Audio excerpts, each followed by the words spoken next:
Magandang umaga po sa ating lahat. Samahan niyo po muli ako sa pagbabasa at pag-aaral po at pagbubulay-bulay ng salita ng ating Panginoon ngayong umaga. Tayo po ay manalangin na po sa ating magsisimula. Good morning po sa lahat. So, masakit lang po yung lalamunan. Anyway, let's all pray. Diyos na dakila at makapangyarihan sa lahat, maraming salamat po for giving us a brand new day to experience your love and your grace, Panginoon. Salamat, Panginoon, as we reflect on your word, Panginoon. I pray na tulungan at turuan niyo po kami, Panginoon, ngayong umaga na mas maintindihan, Panginoon, kung yung inyong pagmamahal at ang inyong biyaya sa buhay po namin. At sa buong araw, Panginoon, I pray na ang paggabay ng inyong banal na spirito ay igawad niyo, Panginoon, sa inyong mga anak. Maraming salamat, Panginoon, sa oras na ito, Panginoon, ay patuloy ka pong mangusap at manguna, Panginoon, sa buhay po ng bawat isa. Ito po ang aming samot dalangin sa pangalan ni Jesus. Amen. Amen. Magandang umaga pong muli. Tayo po ay nasa Genesis chapter 44 na po, ito po ay buong chapter na i-cover po natin, continuation ng reconciliation, story of reconciliation ni Joseph sa kanya pong family, sa kanya pong mga kapatid at sa kanyang tatay, sa mahabang panahon na siya ay nawala, sa mahabang panahon na siya ay inakala nilang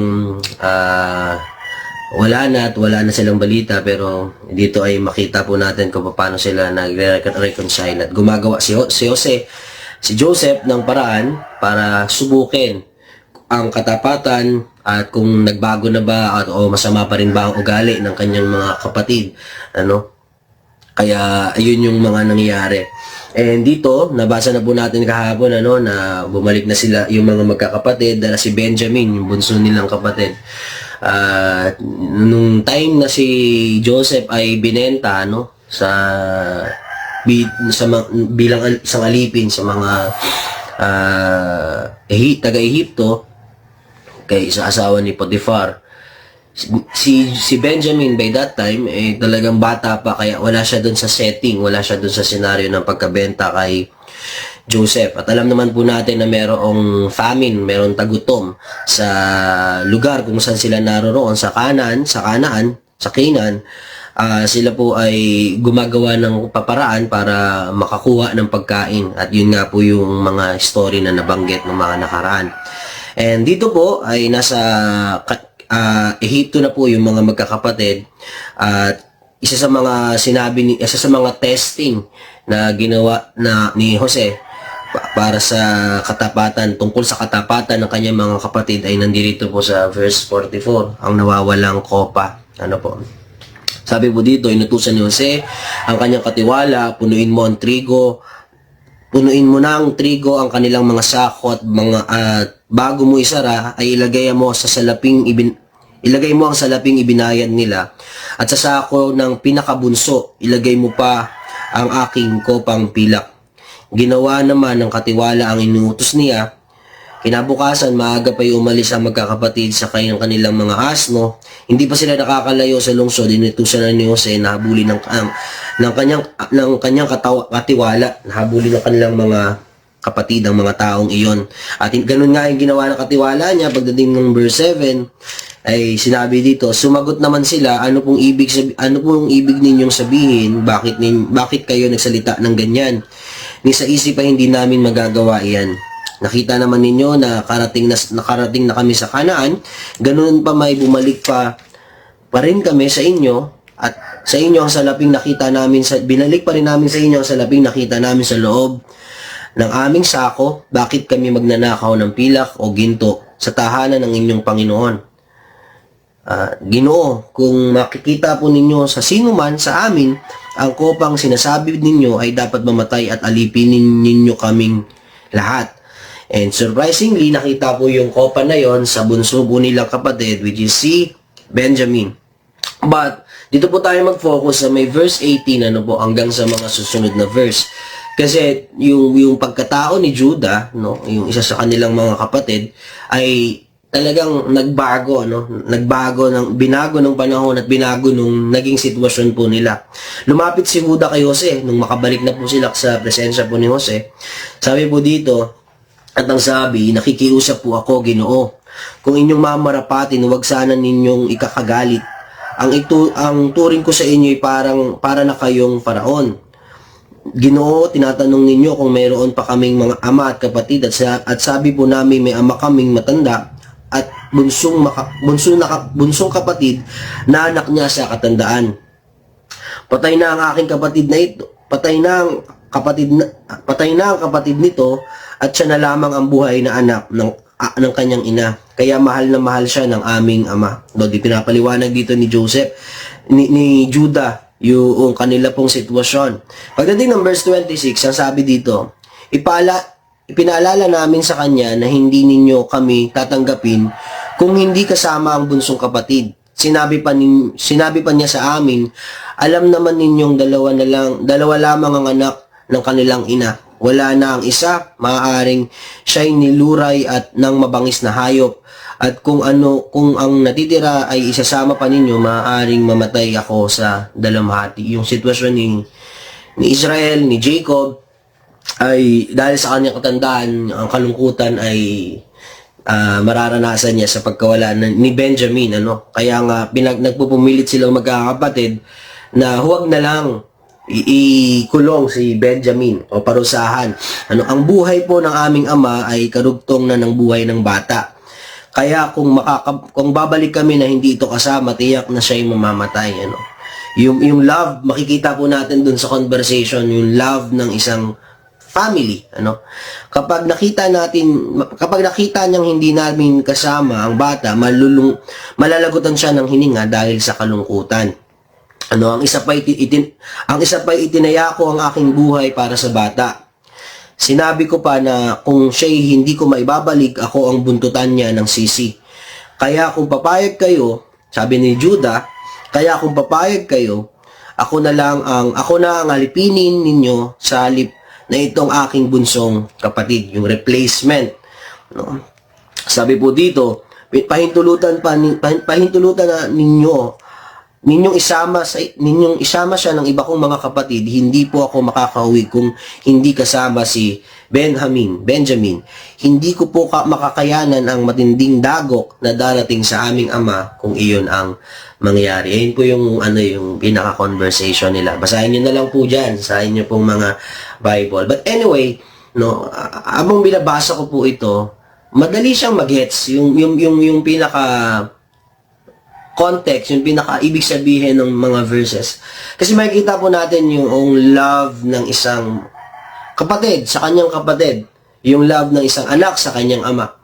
Kasi sa context po ng Filipino culture, talagang mahal na mahal natin yung ating mga pamilya. Yung pagmamahal natin sa atin pong pamilya ay maaaring different doon sa pagmamahal ng ibang mga nasyon, ng ibang lahi sa kanilang mga pamilya. That is why napakadali pong maramdaman kung ano yung ibig sabihin ng mga sinasabi nila para hindi lang makulong o maalipinin yung kanila pong bunsong kapatid. That is why the title of our devotion this morning is a sacrificial love. Ang pagmamahal ay nagsasakripisyo, di po ba? Ang pagmamahal ay kinakailangan meron kang effort na gagawin, meron kang sacrifices na gagawin. At yun na po ang totoong pagmamahal. Bagamat ang salitang pagmamahal ay masyadong maraming kahulugan para po sa atin, pero ang pagmamahal ay nangangailangan po talaga ng sacrifice. Kaya ganun po kasi yung tunay na pagmamahal. Unang bagay po, ano bang nagagawa ng pag-ibig o ng pagmamahal sa atin, sa ating mga buhay? Dito sa verse po na ito, makikita po natin na ang pag-ibig, ang tunay na pag-ibig, may kakayahang magbago. Amen po ba? Kasi bakit? Yung puso ni Judah, nagbago po iyon. Kasi kung mapapansin po natin, sa Genesis chapter 37 to verse 26 to 27, nagbago na si Judah. Bakit? Kasi si Judah, yung isa sa mga nagplano ng mga bagay kung bakit nangyari kayo sa yung mga nangyari sa kanya. Anong nakalagay po doon sa may chapter 37, 26 to 37? Ang sabi po dito, ito po, sinabi ni Judah, sa kanyang mga kapatid, wala tayong mapapala kung papatayin natin ang ating kapatid. Si Joseph, yung tinutukoy nila dito. Mabuti pa ipagbili na lamang natin siya sa mga Ismailita kaysa ating saktan. Siya'y kapatid din natin, laman ng ating laman, dugo ng ating dugo. At sila'y nagkasundo. So, sa mungkahin ni Judah na ipagbenta na lang yung kanyang kapatid, dito po makikita natin yung response ni Judah is different na. Mula dun sa gusto niyang ipagbenta si Joseph, dito naman ay gusto niyang protektahan si Benjamin. Nagbago na ng treatment si Judah patungkol sa kanyang mga kapatid. Siguro dahil sa sitwasyon. But I believe, dahil yung pag-ibig ay meron na siya para sa kanyang mga kapatid. Yung dati wala, immature si Judah, pero makita po natin dito na nagbago siya ng kanyang saloobin patungkol sa kanyang mga kapatid. At sinabi niya pa sa may verse 33 na palit na lang sila. Si Judah na lang yung alipinin, si Judah na lang yung parusahan, at si Benjamin na lang ay makauwi para lang hindi malungkot, mamatay sa kalungkutan ang kanila pong amang si Jacob o si Israel. Ganun po talaga yung nangyayari. At ayun po ang nangyayari kapag may pag-ibig tayong nararamdaman. Binabago tayo nito. At dahil nga po binabago tayo nito, ay kaya rin natin maunawaan kung ano ba yung mararamdaman ng mga tao sa paligid natin. Kagaya ni Judah po dito sa may verse, Dito makikita, kagaya ng nabanggit ko, nagbago na si Judah. Dati, willing siyang ibenta ang kanyang kapatid. Ngayon naman, willing siyang maging alipin para sa kapalit ng kanyang kapatid na si Benjamin, Dahil siguro nakita nila yung matinding kalungkutan ng ibinalita nila sa tatay nila na namatay si Jose, na nilapan ng mabangis na hayop, dala-dala yung damit ni Jose na nilagyan nila ng dugo ng isang hayop, Pero nakita nila, nasaksihan nila siguro yung kalungkutan na nangyari sa kanilang tatay. Kaya pagdating dito, binago na, Instead na, sige, bahala na sila dyan, hindi naman namin yan kapatid sa nanay, iwan na lang namin yan dyan. Hindi, inisip nila yung mangyayari sa kanilang tatay. Bakit? Kasi mahal nila ang kanilang tatay. Ayun nga yung sinabi natin na mas madaling maintindihan yung konteksto na to kasi sa konteksto ng family dito sa bansa natin bilang mga Pilipino is malalim po yung kultura po natin. That is why pagmamahal ay kayang magbago, Kaya kung hindi mo pa nararanasan yung ganitong changes sa buhay mo, baka talagang wala pa yung pag-ibig sa buhay natin, Pero pangalawa, ang pag-ibig ay dapat nagsasakripisyo rin. Love is sacrifice. Bagamat maraming kahulugan, sabi ko nga, ngunit ang tunay na pag-ibig ay dapat willing mag-sacrifice. Naisip niyo na po ba yung mga bagay na isinakripisyo ninyo dahil sa pagmamahal? Hindi po ba't ang dami? Kagaya ni Judah, dahil sa pagmamahal niya sa kanyang ama. Kaya niya naranasan, kaya niya ginawa yung bagay na ginawa niya. Ako na lang po ang inyong alipinin, wag na yung aking kapatid. And you know what, para sa ating pagtatapos, as we have this reflection, si Jesus po ay galing siya sa tribe ni Judah. Si Jesus, sa kanyang lineage, sa kanyang family, sila Jesus po ay galing sa tribe ni Judah. And dito sa ginawa ni Judah, sabi nga natin, di ba, na madalas natin na na ang Old Testament ay foreshadowing kung ano yung mangyayari sa New Testament. And si Judah na willing mag-sacrifice, ganun din po ang ginawa sa atin ng ating Panginoon nung siya ay namatay sa krus. Siya ay nagsakripisyo para sa atin. At yung pag-ibig na naranasan natin kay Jesus dahil sa kanyang sakripisyo, yun po yung nagbabago sa atin. Kaya nga po nagkaroon tayo ng change of heart, change of mind, dahil binago tayo ng pag-ibig ni Kristo. But definitely, love is a sacrifice. Dahil ginawa iyon ng ating Panginoon 2,000 taon ang nakakaraan. Dahil sa pagmamahal niya sa atin, sabi ng Bible, di ba? Sa Romans chapter 5 verse 8, but God demonstrates His own love for us in this, while we are still sinners, Christ died for us. And napakatindi ng pag-ibig sa atin ng Diyos. Kung tinutukoy natin na love is a sacrifice, Matagal na po yung pinatunayan ng atin pong Panginoon. And dito po sa context na ito, sa verse po na ito, sa chapter 44, makita po natin yung sakripisyo ni Judah. Si Jesus, galing siya sa tribe ni Judah, at ganun din po yung ginawa niya sa atin. Now, as we reflect, ang pagmamahal ay kinakailangan ng sakripisyo. Ano man yung bagay na pwede mong magawa para sa iyong mga pamilya, kinakailangan ito ng sakripisyo. Pero hindi natin titignan yung laki ng sakripisyo. Anong titignan natin? Kung gaano natin kamahal yung taong bibigyan natin ng sakripisyo. And napakatindi po ng pag-ibig ng Diyos sa atin. Dahil kahit na siya yung mahirapan, si Jesus na yung mahirapan, ibinigay niya pa rin yung kanyang buhay. Sabi ng John 3:16, di ba? A very familiar verse. For God so loved the world that He gave His one and only Son for us. In this, while we were still sinners, Mali. For God so loved the world that He gave His one and only Son, that whosoever believe in Him shall not perish but might have an everlasting life. Hindi po ba? Binigay ni Jesus ang kanyang buhay. Binigay ng Ama si Jesus para sa atin dahil mahal niya tayo. Kaya naman, I pray and I declare na ngayong araw, kapatid, maramdaman mo ang pag-ibig ng Diyos. Iparamdam mo rin na dahil alam mo na yung pag-ibig ng Diyos, ay iparamdam din natin sa mga tao sa paligid natin ang pag-ibig ng Diyos dahil ito ay totoo. Kaya wag po tayong magsusumahan. Ginawa ko na yun sa'yo, nagsakripisyo na ako sa'yo. Hindi ganun ang tunay na pag-ibig. Ang tunay na pag-ibig nagsasakripisyo. Just like Judah, just like our Lord and Savior Jesus Christ. So yun lamang po ang ating mensahe ngayong umaga. I hope and pray na maramdaman at maranasan po natin ang pag-ibig ng Diyos araw-araw. At pong pag-ibig po na ito, hindi po siya sumusuko sa atin, hindi po siya nangiiwan, at hindi po siya nagmamaliw. Palagi po itong nag-uumapaw. Tayo pong lahat ay manalangin. Diyos na dakila, makapangyarihan sa lahat, maraming salamat po for giving us an opportunity, Panginoon, to hear your word. Salamat, Panginoon, because I believe, Lord, na patuloy ka pong nangungusap, Panginoon, sa buhay po ng bawat isa. And Lord, sa umagang ito, kami po, Panginoon, ay nagpupurit, nagpapasalamat sa inyong kadakilaan, Panginoon, sa aming mga buhay. Salamat po sa pag-ibig na palagi mong ipinaparanas, Panginoon, sa amin.